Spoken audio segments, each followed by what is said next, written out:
Eleanor Vance, a name synonymous with philanthropic power and formidable intellect, moved through her sprawling, meticulously curated mansion with a silent grace that belied the immense, unresolved grief she carried. At 60, her outward composure was absolute, her public persona that of a titaness of industry. Yet, within the gilded confines of her home, every polished surface, every silent corridor, echoed with the absence of her only son, Daniel, gone now for 5 years. His photographs, strategically placed but never overtly displayed, were constant, poignant reminders of a future abruptly stolen. Her weekly ritual was a solitary pilgrimage, a private visit to Daniel's meticulously maintained grave in the exclusive, serene cemetery just outside the city. She always brought fresh flowers, a vibrant splash of color against the somber marble, a silent testament to a mother's unending love and a grief that refused to subside. Her public face was one of strength, but in these moments, her profound, private sorrow was laid bare, a stark contrast to the composed billionaire the world knew. Despite the crushing weight of her personal loss, Eleanor, in her own quiet way, remained tethered to Daniel's legacy. She continued to fund and personally oversee a small, struggling foundation dedicated to providing scholarships and mentorship to underprivileged youth, a project that had been Daniel's passion. Late into the night, long after her staff had retired, she would pore over reports, meticulously scrutinizing budgets and impact assessments, ensuring every dollar was genuinely changing lives. She rarely sought public credit for this work, finding solace not in accolades, but in the silent knowledge that Daniel's dream lived on through her efforts. This quiet dedication, this unseen commitment to a cause she knew mattered deeply to her son, was her save the cat moment, revealing an underlying compassion beneath her formidable exterior. Across town, life for Sarah Jenkins moved to a different, more demanding rhythm. At 25, Sarah was a waitress, her quiet dignity often overlooked amidst the clatter of plates and the demanding requests of patrons. She worked long, often grueling hours, every shift a battle against fatigue, all to secure a better life for her spirited 4-year-old son, Leo. Raising him alone, Sarah was a testament to quiet resilience, her determination burning bright even when her eyes were tired. She carried a deep, unspoken connection to Daniel, a secret that bound her to his memory, the nature of which remained Lena's seed of mystery. Eleanor, frequenting certain high-end cafes for her morning coffee, or attending her own philanthropic galas, might occasionally glimpse Sarah as a waitress or catering staff member. Eleanor might even register her quiet efficiency, or the shadows under her eyes, but nothing more. Sarah was simply another face in the background, a part of the service industry, a brief, fleeting presence in Eleanor's privileged world. Eleanor, despite her genuine philanthropic efforts, carried subtle, ingrained biases, remnants of a life lived within the protective bubble of immense wealth and influence. These were seeds of future conflict, small fissures in her otherwise admirable character.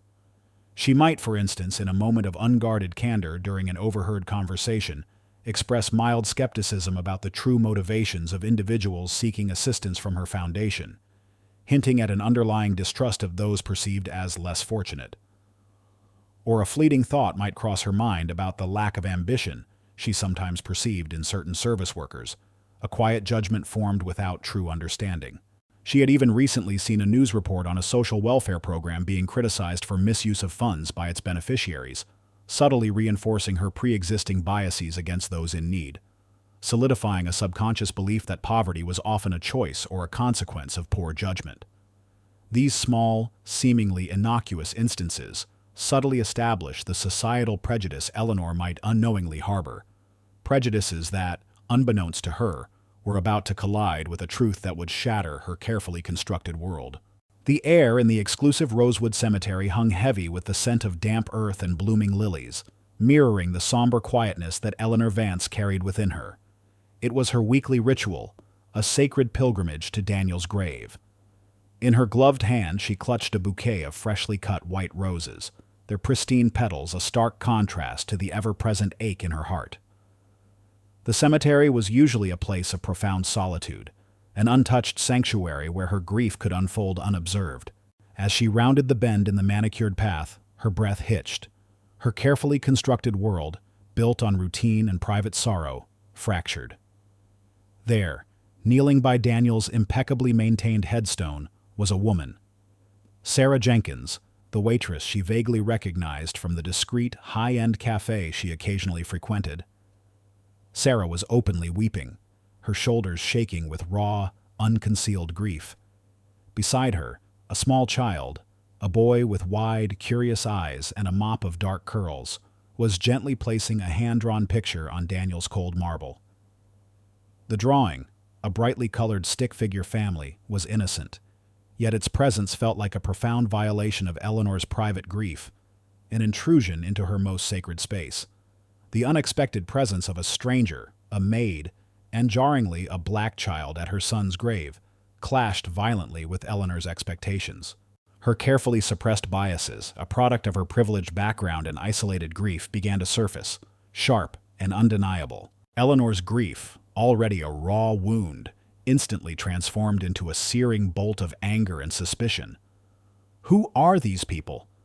The thought screamed in her mind. How dare they intrude on my son's resting place? What do they want? Are they trying to exploit his memory? Her composure, usually unshakable, frayed at the edges. She moved forward, her steps deliberate, a storm gathering in her eyes. Her voice, when it came, was sharp, cold, barely masking her escalating fury and disdain. "Excuse me," Eleanor demanded, her tone cutting through the quiet reverence of the cemetery like a shard of ice. "What exactly are you doing here? This is a private grave. Who are you?" Her initial hostile reaction was more than just a question. It was an accusation, an immediate, visceral defense of her most cherished, vulnerable space. It was the point of no return, a confrontation ignited by grief and fueled by a lifetime of unconscious assumptions. Sarah, startled by the sudden imperious voice, flinched violently. Her head snapped up, tears streaming down her face, her eyes wide with a mixture of grief and fear. She quickly gathered Leo closer, shielding him instinctively.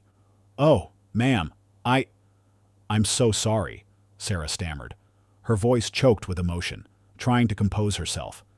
She struggled to find the right words, sensing the older woman's anger, but unable to articulate the depth of her own presence here. She merely tried to apologize, leaving Eleanor even more suspicious, her silence fueling the billionaire's growing conviction of an impending deception. As Sarah fumbled for words, trying desperately to explain herself, little Leo, sensing the overwhelming tension, tugged at his mother's sleeve. His eyes, wide and innocent, looked up at Daniel's headstone, then back at his mother, then, curiously, at the elegant, furious woman standing before them. His tiny finger, still smudged with crayon from his drawing, pointed directly at the engraved name on the cold stone. "Mommy," he whispered, his voice clear in the heavy silence, a childlike plea for understanding. "Mommy, is that Daddy Daniel?" The words hung in the air, echoing with a chilling clarity. Eleanor froze. "Daddy Daniel?" The world tilted on its axis. She stared at the small boy, then at Sarah, then back at the name carved into the marble. Daniel Vance. The name, the child, the waitress she barely knew. A puzzle piece she hadn't known was missing, now slamming into place with brutal force. Her heart, already burdened by grief, twisted with a new, horrifying realization. This was the first, undeniable hint of the connection. A subtle clue that shattered her assumptions and hinted at the unthinkable. The quiet before the storm had erupted into a deeply personal, devastating tempest. The serene quiet of Rosewood Cemetery shattered around Eleanor Vance. Leo's innocent words, "Daddy Daniel," hung in the air, a devastating echo. Eleanor's mind reeled, grasping for a logical explanation, any explanation. That wasn't the one screaming in her brain. She stared at the small boy, then at Sarah, her face a mask of utter disbelief. This couldn't be. It simply couldn't. "What did he say?" Eleanor demanded, her voice a strained whisper, then rising to a sharp, accusatory tone. "What are you doing, woman? Is this some kind of sick joke? Who is this child? Answer me." Her grief, already a raw wound, now festered with a new horrifying suspicion. Her ingrained biases, deeply rooted in her privileged world, instantly colored her perception. She saw not a grieving mother, but an opportunist, a schemer. "Don't play games with me," Eleanor snapped, her voice tight with a mixture of sorrow and burning anger. "Who is this child? What do you want? This is my son's grave. You don't belong here. You have no right to be here." She emphasized, "my son's grave, and you don't belong here," her words dripping with contempt, implying Sarah was trying to exploit her, to somehow gain from Daniel's death. Her role as the Type B antagonist, misguided by her grief and prejudice, was unequivocally sealed in that moment. Sarah, clutching Leo protectively, felt a fresh wave of tears. The older woman's words, sharp and cruel, cut through her own profound sorrow. She had come here for solace, for a moment of shared grief, and instead she was being accused, judged, and dismissed. Her quiet dignity, usually her shield, was being relentlessly attacked. She looked at Eleanor, seeing the pain in her eyes, but also the hardening judgment. There was no easy way to say this, no gentle introduction. "Mrs. Vance," Sarah began, her voice trembling but firm, "please. I know this is a shock. I never wanted to tell you like this. Daniel was going to tell you." She took a deep breath, her gaze unwavering as she met Eleanor's furious eyes. Leo is Daniel's son. He's your grandson." As she spoke, she reached into her worn purse, her fingers fumbling for a moment before pulling out a small, faded photograph. It showed Daniel, younger, vibrant, his arm around a smiling Sarah, both of them beaming at the camera. Tucked behind it was a copy of Leo's birth certificate, Daniel Vance clearly listed as the father. This was the seed of mystery blooming into stark, undeniable reality. The shocking truth about Daniel's secret family. Eleanor's world shattered. The photograph, the birth certificate, the undeniable resemblance of the little boy to the Daniel she knew and loved. It all slammed into her with brutal, physical force. Her smug, accusatory expression instantly vanished, replaced by utter disbelief, then profound shock, and finally, a devastating tidal wave of grief, regret, and dawning horror. Her eyes, initially narrowed with suspicion, widened in a raw, disbelieving stare. She looked from Sarah to Leo, then back to the headstone, the realization hitting her like a physical blow. Her dead son had a child she never knew, a child with this woman, this waitress she had just so cruelly dismissed. Her carefully constructed facade of grief and control crumbled, leaving her utterly exposed. Her face went utterly ashen, the color draining from it until she looked like a ghost. She stumbled backward, clutching her chest, a choked gasp escaping her lips. Just then, a groundskeeper, pushing a quiet lawnmower in the distance, noticed the distress and paused, looking over with concern. A couple placing flowers at a nearby grave also turned, their hushed conversation dying as they registered the raw emotion emanating from Daniel Vance's plot. Their initial curiosity shifted to quiet concern and subtle judgment as they witnessed Eleanor's accusatory stance and Sarah's raw, tearful revelation. The power dynamic had completely inverted. Eleanor, the formidable billionaire, the woman who had just asserted her unquestioned authority, was suddenly revealed as profoundly vulnerable, caught in a trap of her own making, her carefully constructed world collapsing around her. The silence in the cemetery deepened, heavy with the weight of her colossal mistake and the shocking truth she now faced. The exclusive Rosewood Cemetery, usually a haven of hushed solemnity, now felt like a brutal arena for Eleanor Vance. The scent of lilies was now cloying, and the gentle breeze felt like a cold, judgmental breath against her skin. Every rustle of leaves, every distant bird call, seemed to underscore her profound isolation. Her meticulously constructed world had not just cracked, it had imploded, leaving her utterly exposed. Her grief for Daniel, once a private agony, was now compounded by the shocking revelation of his secret family and her own cruel, baseless accusations. She felt the collective weight of Sarah's raw pain, Leo's innocent stare, and the lingering silent judgment of the distant mourners and groundskeeper. Her formidable public facade, usually impenetrable, had shattered. "He's Daniel's son, Mrs. Vance," Sarah repeated, her voice soft but firm, cutting through Eleanor's stunned silence. "Leo is your grandson." She clutched the faded photograph of herself and Daniel, then the copy of Leo's birth certificate, holding them out as undeniable proof. The evidence was irrefutable. Eleanor looked at the documents, then at Leo, then at Sarah. The child's eyes, so clearly Daniel's, were a constant, undeniable ticking clock, each innocent blink a stark reminder of the years she had lost, the family she never knew existed. She couldn't escape this confrontation. It was happening right here, right now, in the most sacred and public of her private spaces. The innocence of Leo, looking up at her with wide, questioning eyes, was an undeniable, persistent pressure. Eleanor's mind raced, desperately trying to find a flaw, a way to dismiss this impossible reality. No, this can't be," she stammered, her voice a raw, choked whisper. She stumbled backward, a hand pressed against her mouth as if to stifle a scream. It's some kind of mistake, a trick. Daniel would have told me. He would have." Her ingrained prejudice, her deep-seated distrust of those outside her circle, clawed its way to the surface, twisting the agony of the revelation into a desperate attempt at denial. "What do you want?" she whispered, the old suspicion returning, even as tears streamed down her face. "Money? Is that what this is about? How much?"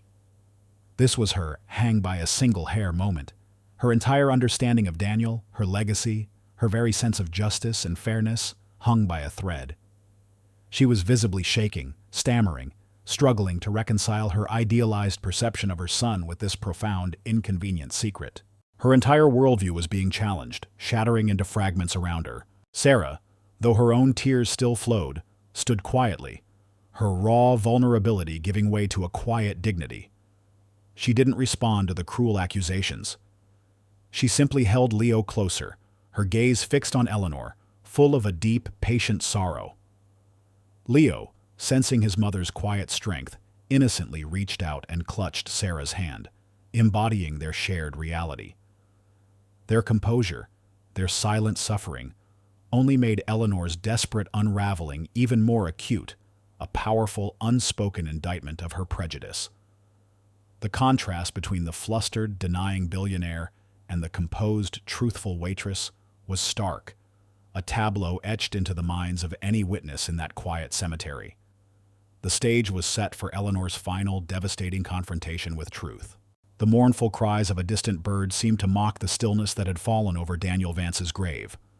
Mr. Sterling's desperate pleas for understanding were a fading echo, replaced by the profound, terrifying silence of Eleanor's inner turmoil.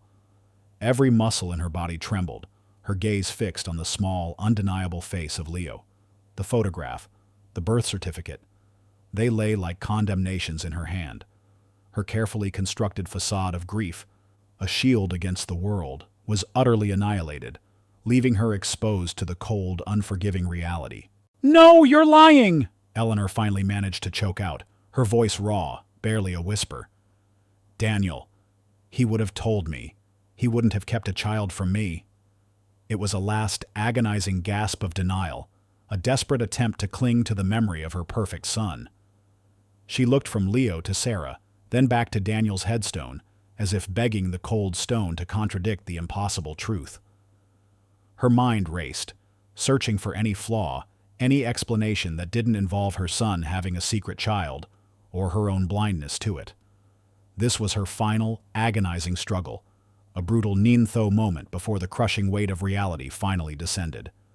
She even tried to attribute it to opportunism again, a faint, desperate attempt to reclaim control, but the words died on her lips as Leo instinctively reached out and clutched Sarah's hand, a silent, powerful testament to their bond. Pushed to her absolute emotional limit by Leo's undeniable presence, by Sarah's quiet dignity, and by the crushing weight of regret, Eleanor finally broke. Her legs gave way, and she sank slowly to her knees beside Daniel's grave, the white roses falling forgotten from her hand. Her initial rage and suspicion completely dissolved, replaced by a devastating wave of raw sorrow and profound remorse for her earlier cruel accusations. She looked at Leo, really looked at him, seeing Daniel's eyes, Daniel's mischievous curl of hair, Daniel's gentle spirit in his innocent face. A soft sob escaped her, and she reached out a trembling hand, hesitantly touching Leo's cheek.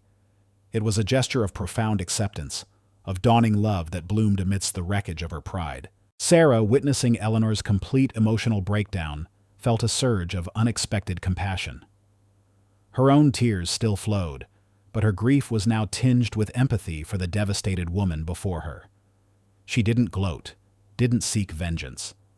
Instead, she offered a quiet gesture of comfort, her hand gently resting on Eleanor's trembling shoulder. "Daniel loved you, Mrs. Vance," Sarah whispered, her voice choked but steady. "He really did. He wanted to tell you about Leo. He just didn't get the chance. He was so proud of him."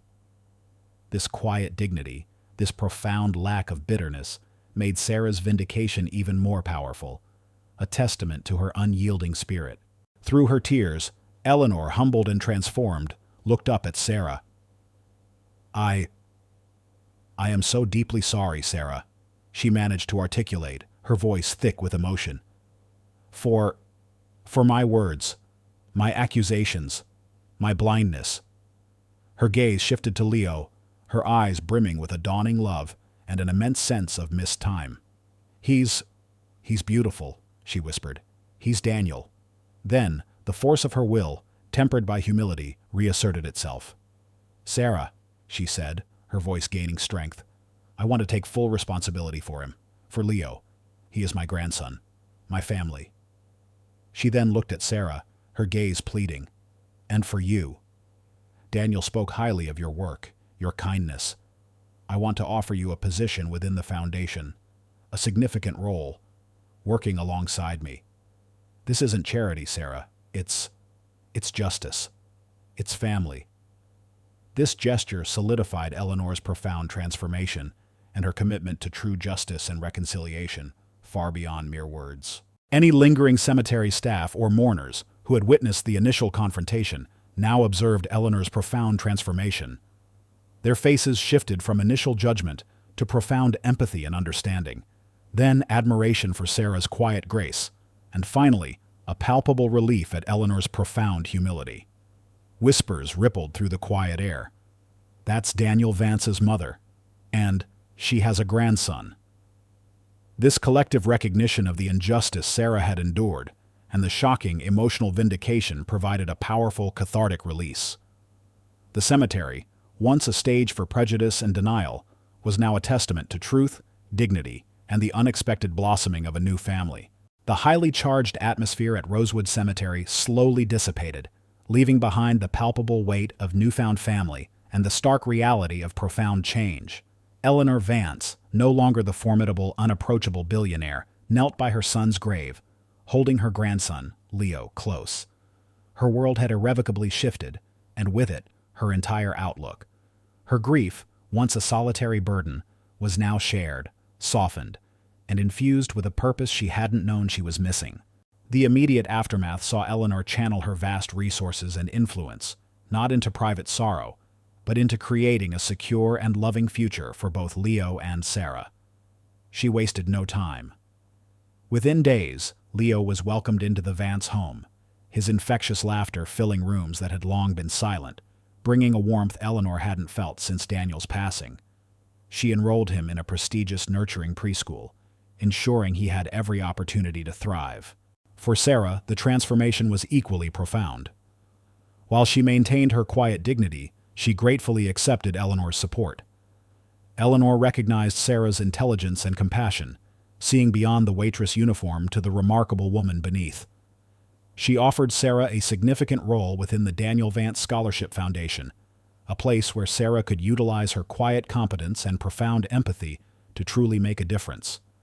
Sarah, now a key figure in the foundation, worked alongside Eleanor, expanding its reach, personally vetting applications, and sharing Daniel's vision with a passion born of her own struggle and connection to him. She found a new sense of purpose and belonging, her quiet strength now channeled into empowering others. This partnership solidified Eleanor's profound transformation, demonstrating her commitment to true justice and inclusion, not just through money, but through genuine collaboration and respect. A few weeks later, the quiet calm of Eleanor's expansive mansion enveloped them. Leo was napping, his presence a comforting hum in the grand house. Eleanor and Sarah sat in a sunlit drawing room, the scent of fresh-cut flowers filling the air. They were sharing coffee, a ritual that had quickly become a cherished part of their new routine. The cemetery incident, though a raw memory, now felt like a distant, impactful storm, its powerful lessons deeply absorbed, leaving behind fertile ground for new growth. Eleanor gazed at Sarah, her eyes reflecting a newfound depth. "I have to apologize again, Sarah," she said, her voice soft but sincere. "For my reaction that day, my blindness. I allowed my grief and my own preconceived notions to cloud my judgment. You showed me a truth I desperately needed to see, and you did it with such grace." Sarah offered a gentle, understanding smile. "It's okay, Mrs. Vance," she replied, her voice calm. "Daniel always told me you had a good heart, even if you sometimes put up walls. He loved you very much." She paused, a thoughtful expression on her face. "He would have wanted us to be a family, to be together." This poignant conversation solidified their new bond, a family forged not by blood alone, but by shared grief, unexpected revelation, and a profound commitment to healing. Eleanor's grief was no longer solitary. It was now woven into the fabric of a new, unexpected family, enriched by Sarah's strength and Leo's joyful presence. The new calm was not just a return to peace, but a strong, clear foundation for a future built on purpose, empathy, and a profound commitment to love. 10 years later, the once pristine grave of Daniel Vance was no longer just a place of quiet remembrance. It was a vibrant testament to a legacy reborn, nurtured by the unwavering love of two extraordinary women and the bright spirit of a boy who carried Daniel's torch. Eleanor Vance, no longer defined by solitary grief, was a vibrant, compassionate matriarch. Her silver hair now framed a face etched with joy and purpose, her eyes reflecting a profound peace.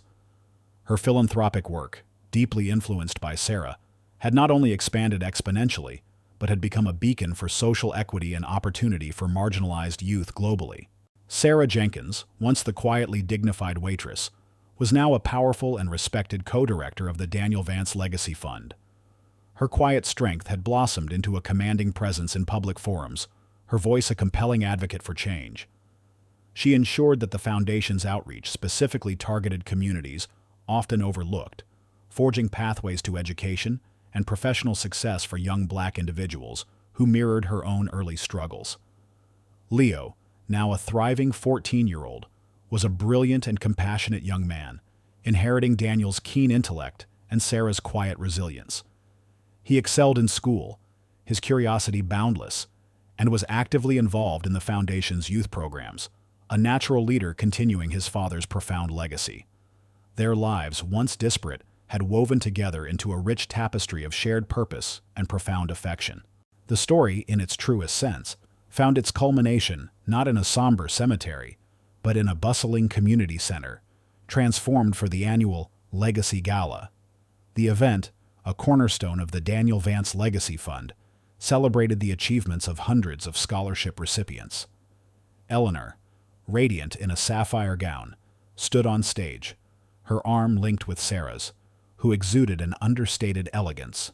Together, they presented the Daniel Vance Innovator Award to a brilliant young Black woman embarking on a career in medical research, a field Daniel had been passionate about. As the ceremony concluded, Eleanor and Sarah, with Leo by their side, visited Daniel's grave. It was no longer just adorned with Eleanor's white roses. There were small, vibrant tokens left by the children their foundation had helped. A miniature hand-carved wooden airplane, a brightly painted pebble, a single, hopeful sunflower. Eleanor looked at the grave, then at Sarah, their hands intertwined. She looked at Leo, now a head taller than Sarah, his gaze fixed on his father's name, a faint, proud smile on his lips. The setting sun cast a golden glow over them, symbolizing new beginnings and the enduring power of family, both biological and chosen, in overcoming even the deepest darkness. The love that radiated from them was a testament to how even the most profound grief, when met with courage and compassion, could transform into an unexpected, flourishing second spring. If this story stirred your heart and reminds you that courage can alter destinies and that light always finds a path even in the deepest darkness, please leave a comment. Share this story with those who need inspiration. Like, subscribe, and hit the bell to never miss upcoming narratives that delve into the profound human spirit and the power of unseen heroes.